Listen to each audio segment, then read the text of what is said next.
আমি শুধু পাহারাদার। কখন আমার বয়স বেড়ে যাচ্ছে আমি টের পাচ্ছি না, কখন আমার বৃদ্ধতা চলে আসছে আমি টের পাচ্ছি না। ঠিক না ঠিক?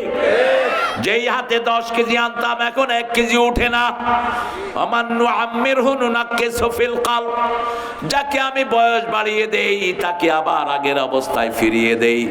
সে আল্লাহ বলছেন কিয়ামতের ময়দানে সব হিসাব নিবেন কে?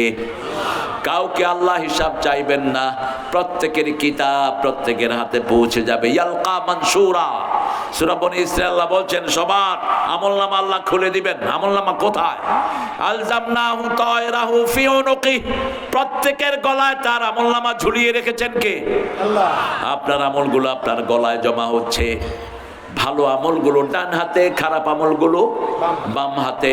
ফেরেশতাদের নাম কি? কিরামান কাতিবিনা ইয়ালামুনা মা তাফআলুন। কার কথা? আল্লাহ বলছেন তোমরা যা করো কিরামান কাতিবিন হিসাব রাখছেন। আবার হিসাব থাকছে এই মাটিতে। হিসাব থাকছে কার কাছে? হিসাব থাকছে মানুষের কাছে। মানুষের সাক্ষী হয় 5 জন। কয়জন? প্রথম সাক্ষী হলো সে নিজে, দ্বিতীয় সাক্ষী হলো মাটি, তৃতীয় সাক্ষী হলো কিরামান, চতুর্থ সাক্ষী হলো দেশের জনগণ, পঞ্চম সাক্ষী স্বয়ংকে।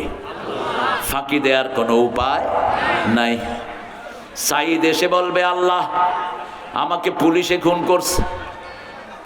প্রথম হিসাব হবে নামাজের, বিচার হবে রক্তের। বিচার হবে কিসের? রক্তের। আল্লাহ জিজ্ঞেস করবেন সাইদ তোমাকে খুন করেছে কে? সাইদ বলবে পুলিশ। পুলিশ বলবে হাসিনা। কথা কন না কেন? সেখানে তো আর নেতাগিরি নাই। আতি ইয়াউমাল কিয়ামতে ফারদা, একা একা আসবা, কেউ থাকবে না। ঠিক না ঠিক? এখন দুইজনে কিলাকিলি লাগবে, হাসিনা পুলিশ। আল্লাহ বলবেন মুখ বন্ধ। সূরা ইয়াসিনের 65 নম্বর আয়াত, আলিয়াউমা নাখতিমু আলা আফওয়াহিহিম ওয়া তুকাল্লিমুনা আইদিহিম ওয়া তাশহাদু আরজুলুহুম বিমা Kanu ইয়াকসিবুন। Today I will seal upon your mouth, your hand will speak out, your 2 feet will be the witness for that. What have you earned in your lifetime? আজকে তোমার মুখে সিল মেরে দিলাম। তোমার হাত কথা বলবে, হাত বলবে হাসিনা লিখেছে বৈষম্য বিরোধী পোলাপান পেলেই গুলি কর। জামাত শিবির পাইলেই গুলি কর, বিএনপি পাইলেই গুলি কর, মামলা দে। ঠিক না ঠিক? কথা কন না কেন? 17 বছর বিএনপি জামাতের কোন নেতা বাড়ি করে থাকতে পারে নাই। কি মামলা? মিথ্যা না গায়েবী? এই জন্য আল্লাহ তারা গায়েব করে দিচ্ছে, একদম গায়েব। সাইদি সাহেবের বিরুদ্ধে কি মামলা দিল দেখেন। দিল সাইদি সাহেব নাকি জিনা করছে। তো যে মেয়ের সাথে জিনা করেছে মেয়েকে নিয়ে আসা হলো কোর্টে। তাজুল ইসলাম এখন চিফ প্রসিকিউটর। তুমি উঠছো কেন? আব্বু বসো, আমি তো তোমাকে দেখছি। আচ্ছা, তো তাজুল জিজ্ঞেস করলো হে মেয়ে, কে তোমার শ্লীলতাহানি করেছে? সাইদি। দেখতে কেমন? আলকাতরা। আলকাতরা আলকাতরা অথচ মোমিন ভাইয়ের চেহারা একদম ফর্সা। ঠিক না? আচ্ছা, বললো মা তোমার জন্ম তারিখ কবে? 1975। ঘটনা ঘটছে কবে? 71। মাইয়ের জন্ম কবে? 75। কি হলো এটা? এবার তাজুলকে নিয়ে যাওয়া হলো। ওই বিচারপতি কুকুরটা নির্দেশ দিল তাজুলকে নিয়ে আপাদমস্তক পিটাও। শাহজাহান চৌধুরী গত বছর বলেছিলেন চট্টগ্রামের কোর্টে, মাননীয় বিচারপতি কিয়ামতে একটা বিচার অনুষ্ঠিত হবে, আল্লাহ হবেন বিচারক। সেদিন আমি হব বাদী, তুমি হব আসামি। তুমি 5 বছর অন্যায় ভাবে আমাকে জেলখানায় আটকিয়ে রেখেছো। যে সমস্ত বিচারপতি কোরআন দিয়ে রায় দেয় না, এরা সবার আগে আসামির কাঠ গড়ায় দাঁড়াবে।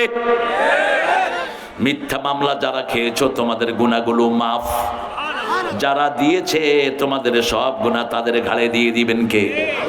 জুমার জুমার খুতবায় বসে রাসূল সূরা হজের 30 নম্বর আয়াতটা পড়তেন, ইজতানিবুর রিসা মিনাল আওসাম ইজতানিবু কাওলাজ জুর। তোমরা মূর্তি পূজা থেকে বাঁচো, মিথ্যা থেকে বাঁচো। মিথ্যা আছে যেখানে, মূর্তি আছে। এই জন্যই তারা এত মূর্তি বানিয়েছে, ঠিক না ঠিক? কি সুন্দর করে আল্লাহর কথার সাথে মিলে যাচ্ছে। সে আল্লাহ বলছেন কিয়ামতের ময়দানে সবার হিসাব নিবেন কে? ও হিন্দু ভাই বোনেরা, মূর্তির সামনে যেও না। আল্লাহ কিয়ামতের ময়দানে তোমাকে ডেকে বলবেন ওই মূর্তি থেকে উপহার নে, ওই মূর্তি থেকে তুই হাদিয়া নে, পুরস্কার মূর্তি থেকে নে। সেজদা করেছ মূর্তিকে, সে তোর পুরস্কার দিবে। আর আমরা সেজদা করব কাকে? রাজি আছেন তো? সেজদা করবেন তো? কাকে করবেন? উসজুদু লিরাব্বিল আলামিন, রবের জন্য সেজদা করো। কারা কারা সেজদা করবেন একটু হাত তুলে দেখান। বলেন, হে আল্লাহ, জীবনে আর কোনোদিন ফরজ নামাজ, ফরজ রোজা, ফরজ পর্দা ছেড়ে দেব না। আমিন ইয়া রাব্বাল আলামিন। আল্লাহ আমাদেরকে কবুল করুন। আরো চিৎকার করে বলেন আমিন। কিয়ামতের ময়দান আল্লাহর অনুমতি ছাড়া কথা বলতে কেউ, আর আমাদের পীর সাহেবেরা দাওয়াত নেয় আপনাকে নিয়ে জান্নাতে চলে যাবে। বেটা ছাগল কোথাকে, আর নবীরাই কথা বলতে পারবে না, তুই ফেদু আইবি করতে কে? লা ইয়াতাকাল্লামুনা ইল্লা মান আযানা লাহুর রাহমান ওয়া ক্বালা সাওয়াবা। আল্লাহর অনুমতি ছাড়া নবী মুহাম্মদও কথা বলতে পারবেন না সাল্লাল্লাহু আলাইহি ওয়াসাল্লাম। আবার আল্লাহ বলছেন, মান দাল্লাযী ইয়াশফাউ ইনদাহু ইল্লা বিইذনি। কে সে আমার অনুমতি ছাড়া সুপারিশ করবে? একা, তিনি একা। তিনি কে? লিল্লাহিল ওয়াহিদুল কাহার। ডেকে বলবেন, ইয়া দুনিয়া আইনা আশজারুক, হে দুনিয়া তোমার গাছগুলো কোথায়? আইনাল জাব্বারুন, দুনিয়ার বুকে যারা আমার বিরুদ্ধে আইন পাশ করেছো তারা আজকে কোথায়? আকাশেও শব্দ নাই, বাতাসেও। লিমানিল মুলকুল ইয়াওম, আল্লাহ বলেন আজকের সব কর্তৃত্ব কার হাতে?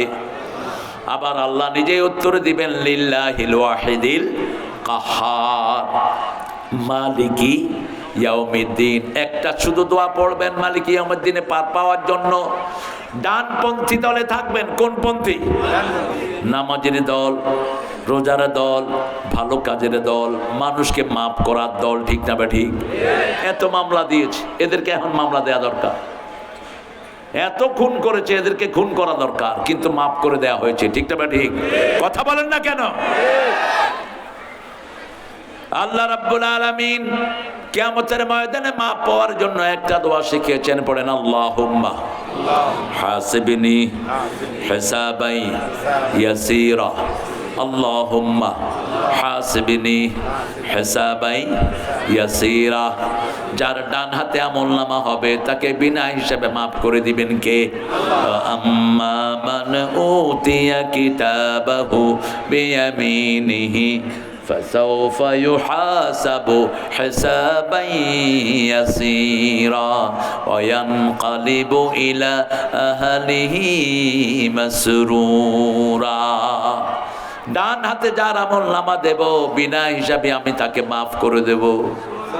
নজরুল এটা দিয়ে একটা সুন্দর লেখা লিখেছেন, রোজ হাসরে আল্লাহ আমার করোনা বিচার, আল্লাহ করোনা বিচার। এই পর্যন্ত থাকলো।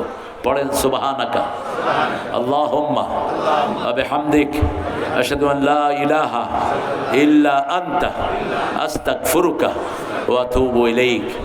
দাওয়াত দিলেও আলহামদুলিল্লাহ, না দিলেও আলহামদুলিল্লাহ। আর বাংলাদেশের সব বক্তাগুলো এখন আমার ছাত্র না নাতি? নাতি। জোরে বলেন। লাতি লাতি, বগুড়ার ভাষা লাতি, লাতি লাতি। আল্লাহ সব দায়ীদেরকে কবুল করুন। আরো জোরে বলি আমিন। আল্লাহুম্মা আমিন। লা ইলাহা ইল্লা হুয়াল হালিম সুবহান রাব্বিল আরশিল আযীম। আল্লাহুম্মা সাল্লি ওয়া সাল্লিম আলা নবিয়িনা মুহাম্মদ ওয়া আলা আলিহি ওয়া আসহাবিহি আজমাইন। নিজ বলায়ুল মধ্যপাড়া স্মার্ট যুব সংঘের উদ্যোগে আয়োজিত অত্র এলাকার মৃত ব্যক্তিদের আত্মার মাগফিরাত কামনায় এই তাফসীর থেকে আপনার কাছে ভিক্ষার হাত তুলেছি। আমাদের জীবনের গুনাহগুলো মাফ করে দেন। এই এলাকার সকল যারা মৃত সবাইকে মাফ করে দেন। যত ভাই বোন এসেছেন সবার জীবনের গুনাহগুলো মাফ করে দেন। আমাদের জীবনকে কোরআন দিয়ে আপনি সাজিয়ে দেন। আজকের সভাপতি হুজুর সহ যত ওলামা হযরত এসেছেন সবাইকে মাফ করে দেন। আজমিকে আপনি কবুল করেন। আল্লাহ আমাদের ছেলে মেয়েদেরকে কোরআনের হেদায়েত দান করে দেন। আল্লাহ রাব্বুল আলামিন মামুন সহ যে ছেলেগুলো দিনরাত কষ্ট করেছে এই ছেলেগুলোকে কোরআনের জন্য কবুল করেন। বিএনপি জামাতের সব নেতৃবৃন্দকে কোরআনের জন্য এক করে দেন। আল্লাহ তারেককে দেশে আসার ব্যবস্থা করে দেন। খালেদা জিয়ার শরীরটাকে ভালো করে দেন। আল্লাহ আমাদের যত রোগী আছে সবার রোগ ব্যাধি আপনি নিয়ে যান। আল্লাহ আওয়ামী লীগের মধ্যে যারা কোরআনকে ভালোবাসে তাদেরকে আমাদের সাথে মিলিয়ে দেন। আল্লাহ বাংলাদেশের সব দলকে আপনি কোরআনের জন্য কবুল